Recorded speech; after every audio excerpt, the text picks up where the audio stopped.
Hey guys, hi, good morning. Brent Abel here, WebTennis. And hey, first of all, thanks so much for all of the responses that I got to my email yesterday asking you about, what are the challenges for your second serve? And the most common word that I got back in over hundreds of emails is the word confidence. That if you could improve your second serve to where number one, you didn't double fault, and number two, you didn't hit such a weak second serve that it set up the returner to really take advantage of the point, that if you could really improve your second serve, it would give the rest of your game so much more confidence. And there's no question. I mean, when you step up now to play your first serve, most of you said, hey, I got so much pressure on this first serve because if I miss it, then I'm going to have to deal with this second serve. So already, from the beginning of the first serve, you're already kind of freaked out. You're already kind of worried about missing it. That's not a great mindset to have with your first serve. And then if you miss the first serve, well, now the pressure just gets so intensified because number one, you're worried about double faulting, but number two, you're also worried about, well, if I don't double fault, then I'm going to play this little weak second serve sitter, and then, all hell's going to break loose. So what I want you to do first of all is I want you to think about your first serve in a different way. I don't want you to think about the first serve as an opportunity to end the point. Way too many of us, and I used to be guilty of this when I first started playing a lot of tournaments. I used to think that I had to do something big with my first serve to end the point right then and there.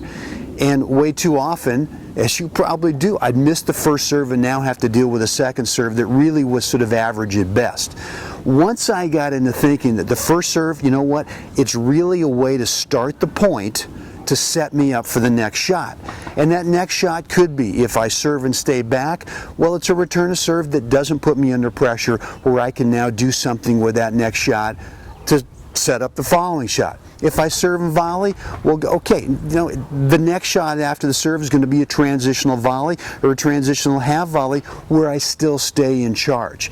And once you get your mind wrapped around the thought that your first serve simply starts the point in a safe way, then you're going to start thinking about your first serve differently so that your percentage goes way up. Obviously, that's what we really want to do. We want to get our first serve percentage way up to where it's in play, number one, but number two, it doesn't give them an opportunity to take control of the point. And once you learn to not go for so much on your first serve, to think of it more almost like an approach shot. It's what I do when I serve and volley. My first serve is just an approach shot. I don't think of it as a winner opportunity. Once you get that settled into your mind that all this does is start the point safely, then what happens is you don't have to play as many second serves and you start holding serve a whole lot more easy. And you know what? Your confidence in the rest of your game really, really goes through the roof. So the first thing I want you to do is start thinking differently about the purpose of your first serve. The other thing I want to do today is I want to give you a technical tip for your second serve that will help solve your three main challenges in the second serve. Number one, getting the serve up and safely over the top of the net. We got to get some clearance to make this safe. Number two, the spin that you create to get the ball up and over, that's got to be a high enough quality spin that it helps curve the ball back down safely inside that service line. And number three, it's got to have a big enough bounce out of the service box where even if your opponent gets a chance to get a clean hit at it, it's not down here in the strike zone, it's up high around the shoulder, or if they go way back behind the baseline where it does drop below the shoulder and get down here the waistline, they're so far back that they don't have the advantage. All right, here comes that tip.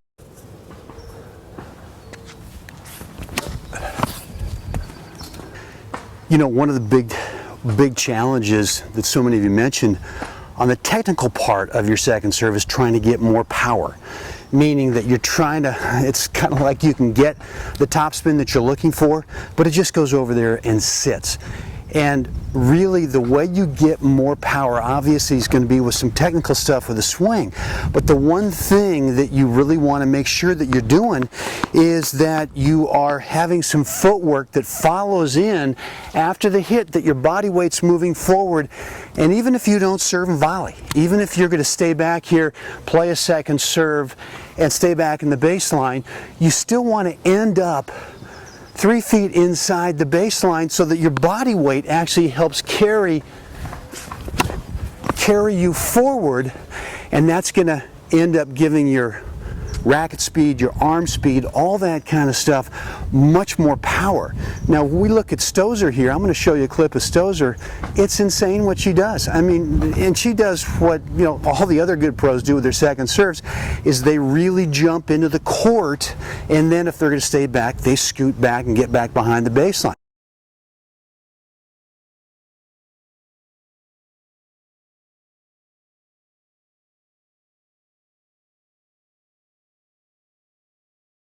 But the reality here is that, you know, at our level, if you go ahead and have some footwork that brings you in a step or two and then you back up, most of your opponents are not going to consistently drill that return back here to your baseline and put you in trouble. So, you know, just like we talked about before, the serve starts the point for you in terms of it helps set up the next shot, which is going to be the return of serve. So that I want you thinking about second serves being more of an opportunity to get in a little bit. Then if you back up, now the return, wherever it is, assuming it's not totally deep back to you, it could be an approach shot opportunity.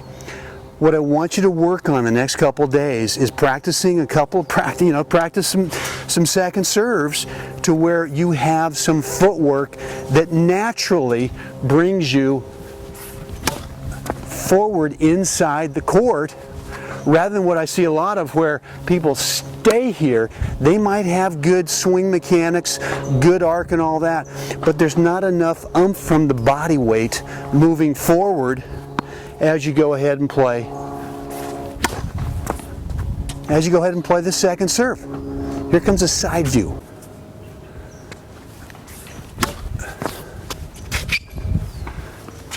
So you have to have the toss enough in front where it's not completely back here behind you, but enough to where you can have a little body weight moving forward as you finish the swing, and then you can scoot back here, back inside or on top of the baseline. So what I want to hear from you right below the video in the comment section, talk to me about your footwork after you play your second serve. Are you coming in, or are you getting stuck back here with a toss placement or just basic swing mechanics that keep you back here behind the baseline? You know, so many of you are worried about the second serve sitting and that your opponent is going to get an opportunity to really unload in the return, that you're already hedging your bets. You're playing your second serve and then trying to back up behind the baseline, and you cannot get enough body weight, enough oomph, enough swing speed when you do that. So you really got to work on making sure that your toss is in a spot. We'll work on that in a couple days, but that your toss is in a spot where it brings you forward naturally to where you can get some body weight to hit it, get more arm speed, more racket speed, get a higher bounce, all that good stuff. But let me know right below this video in the comment section, talk to me about your footwork after you play that serve.